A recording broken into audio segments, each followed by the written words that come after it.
Welcome to the Principal Podcast, where we talk about how the best professional services firms grow. Whether you're looking to scale your firm or learn from the stories of founders and leaders who've done it, you're in the right place. Join us as we interview the best leaders in professional services. Let's get on with the show. Nicole, welcome to the Principal Podcast. Hello. Yes, thank you so much for having me. Excited to be here today. Likewise. Let's jump straight into it. Perfect. What's the story, Nicole? What started in marketing, moved into revenue leadership, all in all to start as a CEO of Compose.ly? What's the story? Yes, great. Perfect way to start. So yes, I feel like an oddball in marketing, and that I actually went to school for marketing, graduated with a degree in marketing, was lucky enough to have my first role in marketing and have spent a decade-long career in marketing. I joined Compose.ly 4 years ago as our head of marketing. And I think that's what has served me so well. So Compose.ly is a content and search agency. We work with marketers. Marketers are our target market. And I think that's why, every decision I made at Compose.ly, a lot of things I'd advocate for, different problems or challenges I'd want to solve always came with the perspective of being a marketer and thinking about, well, if I was our client and if I was working with an agency, how would I want this to feel? What would the partnership look like?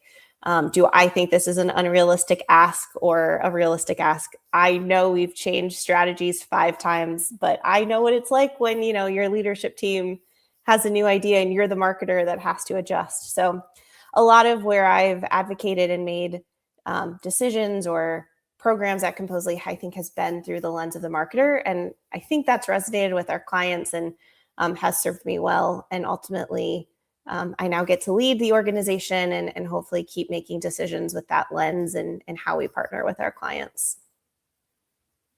So what is the problem that you solve with Compose.ly? Like, what is it that you're helping people achieve exactly? Nowadays, I would say the broader problem is visibility. So we started, Compose.ly is about 10 years old. We started, and I would answer that question with, we help create really great content at scale that helps businesses rank. We still do that. That is still part of our DNA, is what is good content and what is going to help. But with a lot of the adjustments, I think today's world is more about brand visibility, whether that's LLMs, AI search platforms, Google, LinkedIn, YouTube, Reddit. Really, we want visibility and we want to connect with our audiences where they are. And so we want to build a content strategy to help not only create great content like what you and I are doing today, but then, maximize that across channels and ultimately help with that brand visibility to drive revenue and impact for the business. I was going to ask, okay, but what's the benefit of all this? So it's content, thought leadership, with the objective of building authority, building trust, eventually getting more people at the top of the pipeline, of the top of the funnel, go through the middle of the funnel through additional content, and eventually convert it to content. Absolutely. Client, sorry. Exactly. Who is it that you do that for? Like, who does Compose.ly typically work with? Yeah, so we work across a lot of industries. We've worked with some great brands that everyone knows, like WebMD and Money.com, even TED conferences, to some really small shops that are doing incredible work, but not everyone maybe knows their name off the drop of a hat. But typically we're partnering with the marketing team and adding more kind of execution and strategy support to like directors of marketing or VP of marketing. That's for the team, and obviously it makes a lot of sense, right? That's a problem that all the marketing teams want eventually to solve. Is there a specific niche, industry, company size that you typically work with? Like, who benefits the most? Let's put it in those terms. Who benefits the most from a content strategy that actually builds trust, authority at scale, so that you can drive revenue? Who is that company? That's a great question. So like I said, we have worked with the one-person solopreneur up to big enterprises. I would say we see a lot of success in more of that mid-market So has a good idea of who they are, maybe needs some help refining the story, but they have a good understanding of who they are and where they fit in the market, and then just need to kind of pour, flame on or fuel on the fire to get that out. So I'd say folks, maybe like 50 employees and above, that 50 to 500 range is typically a great partner for us. And then again, industry, we've done a little bit of all, but we've seen a lot of great success, health and fitness, finance, legal, HR, and then like general sales and marketing. So for those industries, what's the first thing that you're going to typically look at if we're talking about content that actually moves the needle and converts, right? Where do you see the biggest impact being made the fastest for this type of company? Where I've started looking at first in conversations with folks is their customer journey. And we talk a lot about customer journey, but I would say most people don't have a really strong documented journey. And so what I'm always asking is, where are people typically finding you? And trying to understand the industry. So, B2C versus B2B, that can look very different. And understanding if we need to lean more heavily into the credibility and the trust signals, or if we need to lean more heavily into education and thought leadership. So this does not apply to everyone 100%, but some general buckets. I'd say in that space, if you are a category creation or a category disruptor, you're likely going to want to focus more on content that is the thought leadership and the education, because people don't really know who you are. And so we're going to spend more of our time in the top of funnel and really making sure we have strong authorship. We know who the SMEs are, and we're figuring out the right workflow to work that into the content. If it's more event-driven, referral, it's a market that people kind of know and understand what that sales process looks like, that's where we're going to want to drive a little bit deeper into bottom of funnel and make sure we are understanding the unique value props. And is that through line coming through the content? Are the LLMs going to be able to pick you up and really understand why they should show you versus someone else, and focus a little bit more on the bottom of funnel? I love this. Talk to me about the importance or non-importance, I don't know, you tell me, of being crystal clear about who is it that you want to reach, and vanity metrics versus metrics that actually move the needle, because that's something. So we evolve in the same space, different industries though, but like it's so easy to fall into the trap of, oh, I got that many impressions on LinkedIn and that many likes on my YouTube video, and oh cool, how much more money did you make? Oh, zero. I was like, right.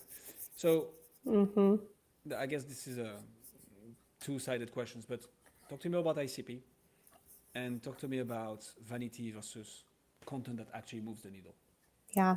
The vanity one is a big one for me. I talk a lot about it. I think a lot of agencies and even a lot of marketers tend to over-index on the vanity metrics as the CYA of like, well, this isn't working yet, but look at all this other stuff we've done. And not that it's intentional misdirection, but really what marketing should care about is what the business cares about, which is likely revenue and profitability. The reality is marketing doesn't always have visibility into revenue, let alone the profitability, and often doesn't have as much control of that, which is why I think we tend to relegate to some of those vanity metrics, because it's easier, it's faster to show ROI, and you can directly control that. But that said, and so that's great, and those are leading metrics, and I do think that both agencies and in-house marketers should have their finger on the pulse of those and use them as leading indicators, not the end all be all. They should not be your ROI case study. They should not be what you're going to leadership saying, look at how great I did. The further in the funnel you can get as a marketer, the better. If you're not friends with your finance leader, highlights my biggest tip: go make friends with your finance leader, understand what they care about, have them teach you the P&L, have them teach you how they do things at the company, and then back into that narrative, or use the vanity metrics to align with what they care about. So that's my big thing on vanity metrics. On ICP, it's always been important. I think it's becoming, so you have your ICP. Typically people go to demographics of ICP, gender, age, socioeconomic status, industry, title, and those are great. And you should know what those are. What I have found more and more, especially for like agencies or any sort of like people or more services industries, it oftentimes is a mentality, it's a mindset. They think the way you do. And I would rather break a demographic, no, or, we're not going to work with this, for someone who's going to be a great partner, who thinks the way we do, who's going to be open to our suggestions, who's actually going to implement, than going for someone who fits that ICP demographically perfect, but is not going to listen to us, doesn't actually have a say, doesn't want to grow, whatever that the more intangible or psychographics are. Mm-hmm. And I think a lot of us can, again, almost vanity metrics. I think the demographics tend to be a vanity ICP. You can put it on paper and it feels good, and we can all say we're going to that. But then when you actually go talk to your clients or your client services folks, your delivery teams, your customer service folks, who they say are your best customers do not always match your ICP, because it's more about the working relationship. It's the personality of your point of contact. And actually, I think LLMs are going to make it easier to connect with the psychographic ICPs than maybe Google was, where it was just a keyword. Because if people are using their Claude, their ChatGPTs, their Perplexities, these LLMs get a sense of personality.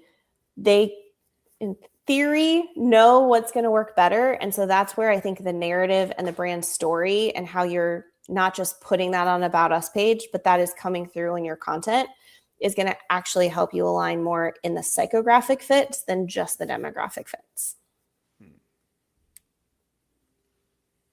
Amen to that. I mean, obviously, we looked into what you guys do, and I knew where this was headed, but this is the crux, I think, for professional service firms.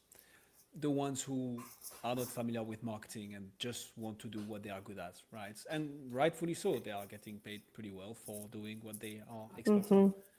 But as soon as they start looking at an acquisition channel, at a marketing channel, because they don't know, which is normal, it's so easy to fall into the vanity metrics, into the we want to be the thought leaders for everyone. And the right people will come to us. I mean, sure, in an ideal world, yes. And I want money mailed to me each and every month, because why not? But being crystal clear about who is it that we're trying to reach. And then focusing all the efforts on the content that caters to those people specifically means you're going to naturally get less views, probably less engagement, less reach. But if you do it right, the reach that you get is the right one, the one that actually moves the needle. The thing that I don't talk about, but that I like in what you mentioned, is talk to your CFO. Talk to the other leaders in the team to understand, okay, what does move the needle for you, and how can I impact some of those metrics? I love that. Yeah, I stepped into the CEO role at the beginning of this year. Definitely took some time to kind of reflect on my own journey. The marketer to CEO is not always the most common path. Truthfully, not one I thought I would take until that is where my journey led. And just looking back at different moments, I feel very fortunate that I had both a strong sales leader early on in my career who taught me what sales actually cared about. I remember I had a sales rep. I was an event manager, and I wrote like this beautiful 5-paragraph post-event email.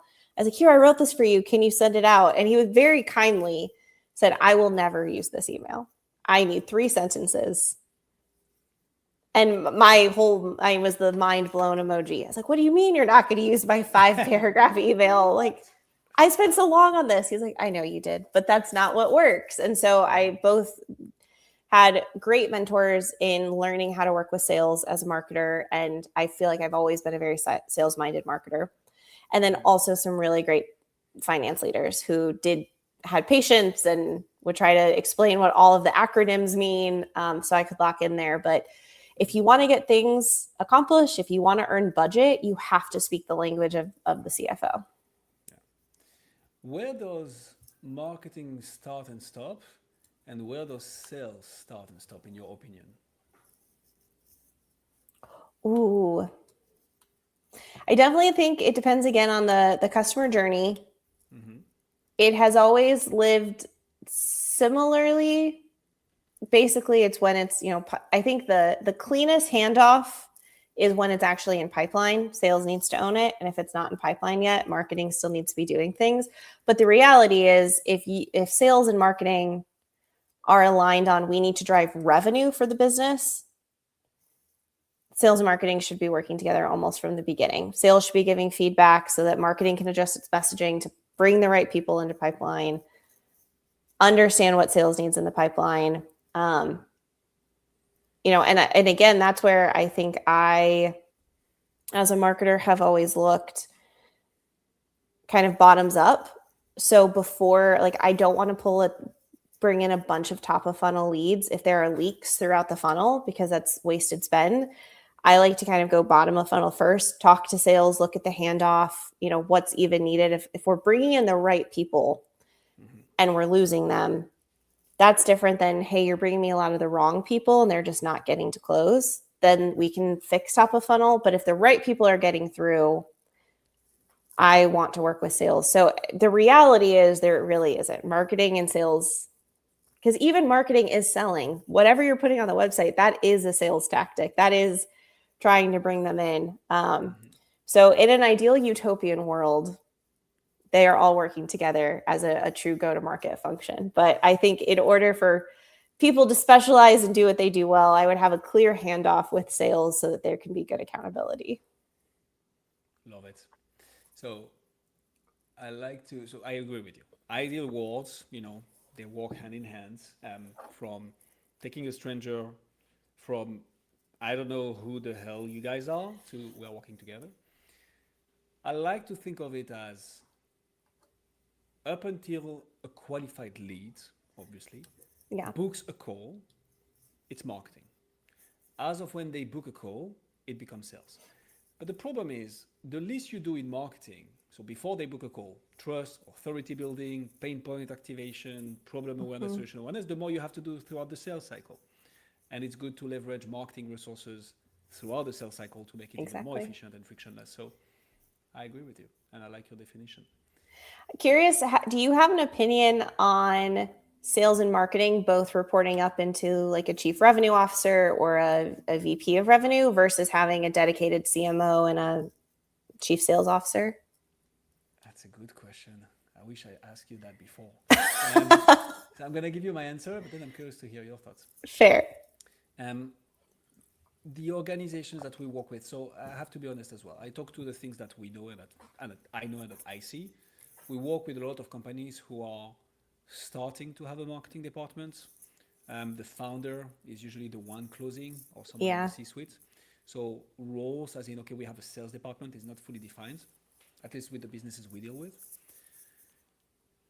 For me, having both reporting to the same leader is probably the right play, because marketing is sales, sales is marketing nowadays. We live in a trust recession world, and I don't think, unless you have an absolutely amazing brand, right? And there are a few people in the space, like the one I always mention is Alex Hormozy.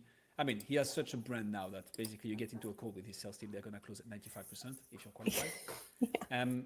But most businesses don't have that, and I think marketing and sales are too often disjointed versus what it could be, right? And working together, because they also have different KPIs, which is, a whole discussion in and of itself. That's a very long-winded answer that shows that I didn't think this through. But yes, in my opinion, they should report to one person because they have the same objective. What do you think?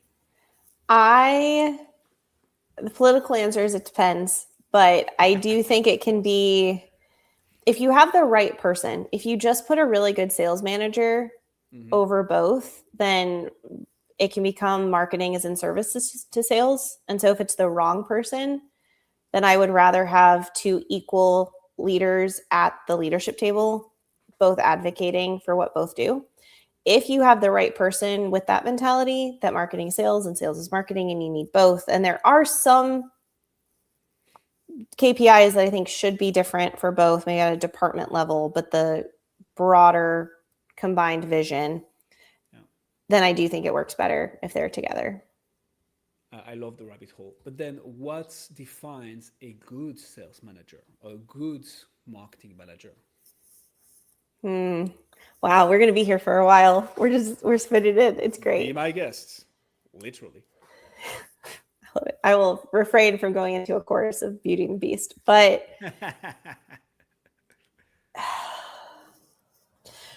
I specifically, when I said that of like the right leader, Yeah. I think if you still have the sales leader mentality of that marketing is in service to sales, that is where I think it can just be hard to then have marketing report into that and kind of feel like a second class citizen or not get the right person advocating for resources or kind of understanding how challenging marketing can be.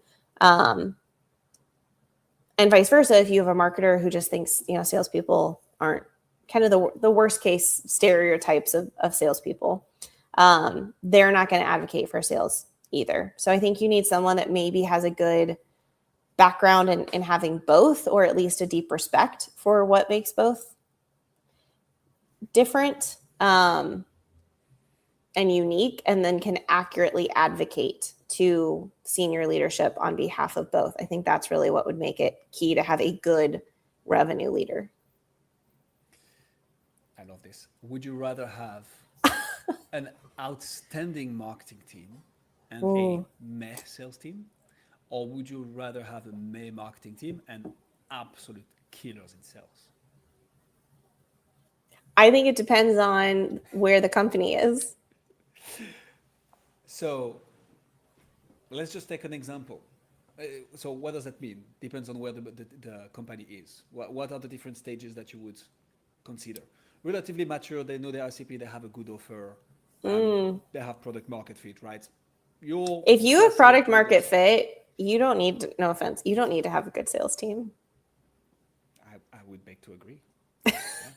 So I think that's the thing is, if you don't have product market fit, you need a really good sales team, because very few marketers are going to be able to convince someone once they get deep enough. If you have product market fit, they relative signs itself. Yeah. So, I mean, again, I like the philosophy. I don't know if you know Naval Ravikant. Does that ring a bell? I don't think so. Super interesting guy. Basically, I think he founded Business Angel or Angel List, whatever, in the Silicon Valley, big entrepreneur. Naval Ravikant. And he has a series of podcasts named How to Get Rich. Very, very good guy. Oh, anyways, okay. He does look familiar now that I look him up. Yeah. And one of the things that he said that I liked a lot is, if, I don't know which one he starts with, but basically, if you have, how does he say it?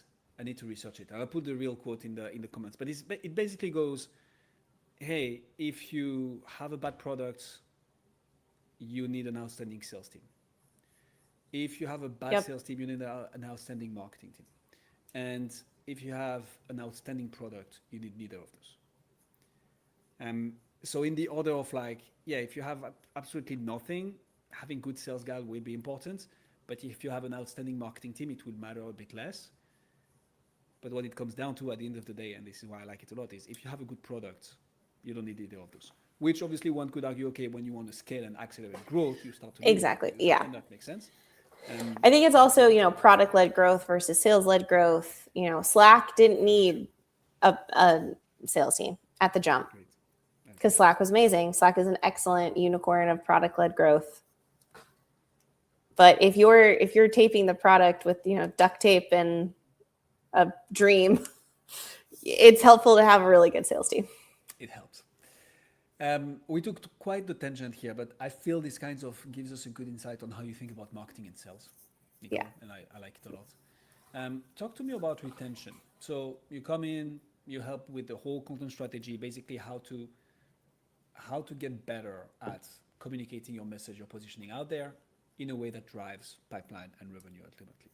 So you come in, you do that, and then what, right? How do you keep on providing value to the clients, keep your customers longer? How do you think about all this? Yeah, where we are right now, I would use the word flexibility. Transparently, I don't think that's where I would always say we were. Obviously content is the core of what we do. We believe strongly in what it can do for a business. But at some point, if you have invested in content for 2 years, you may not need to keep writing new content. You may need to go back and optimize content. You may need to do a podcast. You may need to do events and then create content that supports what that event was after. And especially with where the market is going, with how quickly the algorithms are shifting from an organic perspective, the disruption to paid spend, the LLM of it all, I think it's that flexibility. And so what I want someone to feel like they are working with Composely and that they have found their professional best friend. That's the kind of term I like to use. Professional best friends, best friends in general are typically the ones that are going to go to bat for you. They're going to put in that extra time. They're going to be the ones there to support you. They also are often the ones that can maybe call your baby ugly and can give you truth and can say, like, this isn't going to work and we need to be honest with you. If you choose to listen, that is up to you. And I think that's really where our retention comes in, is we want to be people at the end of the day. I think marketing is one of the hardest jobs. I'm sure if you had anyone in any department, they would say our department's the hardest job. 100%. We're the But I lifeblood of the business. Truly believe that marketing is one of the hardest jobs. Everyone thinks they can do it. Very few people can actually do it well. We tend to be at the beck and call of what leadership wants to do, or the CEO read a book and that's what we should do now. As a CEO, I try very hard not to do that. But I want to be a partner to them of saying, like, listen, this is what we do need to do. But if you need us to go do this for 3 months because that's what's going to make your life better and get you back on track and get you the support of your leadership team, then we're going to do that. How do you get clients to listen? Well, then I need to bring in my account managers for that call, for that question. But Well, Nicole, you would know. How do you get clients to listen? I think it is trust building. If you have to have that trust and a consistency of us having their best interest, doing what is needed, proving results, and building that kind of interpersonal relationship, I think you need trust before you can go in to say things. But then, of course, data. And so we try to be very data driven as well, not just bring I thinks or gut feels, but some sort of proof in that conversation as well. I like it. And so the reason I'm asking is this is quite top of mind for us right now. And it's funny because when you think about what makes someone buy, right? Ultimately, they consider you, at least at a certain level, as an authority, right? Which is why when you say to them, hey, we can help, it's not cost that much, buy from us and we'll help. Obviously, I'm taking it down to like the simplest form. Please, yeah. But they are, I don't want to say submitting to your authority, but they consider you as an authority enough that they want to comply with what you advise them to. Mm-hmm. Because ideally, thanks to your marketing, they've been reinforced in the past for taking action on the advice that you give, and they got positive results out of it. Yep. And I really see this as, because you make a recommendation, hey, position the podcast like this, hey, interview people like that, hey, talk about this stuff. And people want to do what they want to do. But it's like, what makes them comply? It's trust and it's authority, which is why, back to our topic earlier around marketing, sales, and how they work together, I would even argue that marketing keeps on working after the client is sold. Because how do we reinforce that authority, that trust, and making sure that the account manager has all the arrows in their quivers? Is that an English expression? It is, yes, well done. Here we go. To get the client to comply and get the results, because that's also the idea at the end of the day. I also think, I'm sorry. Go ahead. No, go ahead. I was going to say, to what you were saying, even just talking about like, hey, do a podcast. Here's how you should interview the guest. One, I think it has taken us, sometimes we have to say things 3 to 4 times over a course of months before it clicks. And also, I think clear documentation of like, here's exactly what I need from you to do it. And so if it's hey, just let us do that and trust us and we just need your buy-in, I just need a yes and it's going to happen. Versus I need you to do this, this, and this. How do you make it as easy as possible for them to interview the guests the way you want them to, or set it up. And so I think some of that, I still think that is marketing, is thinking how to, as an account manager, how do I tee this up to make it as easy as possible for a client to actually do it? Because that's how I think back from like events. How can I make this as easy as possible for these sweet sales reps to do exactly what I want them to at this event? Love this. Pro tip for people listening to us. This becomes your marketing. So with the right setup, with the right organization, and the right authorization, the workshops, the calls, the value becomes the marketing elements. Absolutely. Because I do believe that branding becomes less and less tell and more demonstrate and show. Mm-hmm. What better than actually demonstrating what you're doing with people exactly like the ones you're trying to convince? Whew, we went completely off script, but I loved it, Nicole. I hope this was helpful. My goal is always to leave folks with like one thing that they can take and implement from conversations. I mean, I found it interesting and fun, and this is the criteria that I've used for the last 800 episodes I've recorded. So far, it has served us well, so I think it will help a few people. Great. I think if we had to boil this down to one thing, coaches, consultants, professional service firm owners, they hate marketing and sales. They want to do what they want to do. Once they understand that they need it to achieve certain goal, if they have certain goals, how can we simplify the information and what actions they need to take to the simplest form and help them take it is, I think, the most valuable thing we can do. And definitely this episode reflected that, in my opinion. Perfect. Question that I like to ask all my guests, especially when I like their styles, which is your case, Nicole. Thank you. What is your number one challenge right now? What is the one nut that you're trying to crack that you know once you crack, especially now in the seat of the CEO, that you know once you crack, you take Composely to the next level? What would that be for you?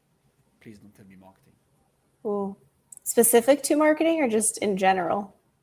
So business-wise, industry-wise, whatever you feel comfortable sharing. The reason I'm asking this question is there will be people in the audience listening to us right now or on the podcast when it goes live that will be facing the same challenge. And it's always interesting to see how your peers are thinking about the challenge that you're facing. Yeah. So, can be anything you feel comfortable sharing? I think one of the most active problems right now is especially in professional services, our product is our people. And I know when we have the right people in the right seats, that is what creates magic for our clients. I recently just completed a mini client tour. I highly also recommend that to any leader listening. Actually go listen to your clients at least once or twice a year. It's incredibly valuable. But it's so great to get on a call and hear, I love so-and-so. This person's great. This person makes my day. My week's better when I get to meet with that person. It's great. That's what you want. So I'm actively trying to think about the upskilling of our team as things are coming quickly. How do we train when we don't maybe have an in-house HR professional? So I think that's one of it. The thing I'm thinking a lot about is how we upskill from thinking about, I need this solution. Can you do this for me? To here is the outcome I'm looking for. You are the expert in this. So if your solution is different than what I'm looking for, I'm open to it, but I am presenting more as problem statements or as outcomes versus asking for individual things. Because I think if we can do that, one, as a business will be stronger. More people will be able to bring creative problem solving. But if we can do that for our clients, we can better unlock what actually is going to bring value to them. Nicole MacLean, ladies and gentlemen. Nicole, if people want to find out more about you, see what you do, where should they go? Yes, I'd say LinkedIn is the best place. Connect with me on LinkedIn would be great to connect there. Or, come through Composely and we'd be happy to chat with you as well. We will put all the links in the description. What Perfect. I can say for sure is that you've gained at least one new connection on LinkedIn out of this. Thank you. Me, I just added you. Nicole, okay, I'll accept you right here. Guys, you are watching a friendship connection live. When do you get to see that happen? This is what we do. I love Nicole, it. thank you so much for coming on the Principal Podcast. Thank you so much for having me. It was great to be here. Appreciate it. Thanks for joining us on this episode of the Principal Podcast. We hope you've learned valuable lessons and strategies to grow your firm and take your business to the next level. Make sure to subscribe and leave us a review wherever you're listening to this show so you never miss an episode. To apply and be a guest on the show, click the link in the description. See you next time. How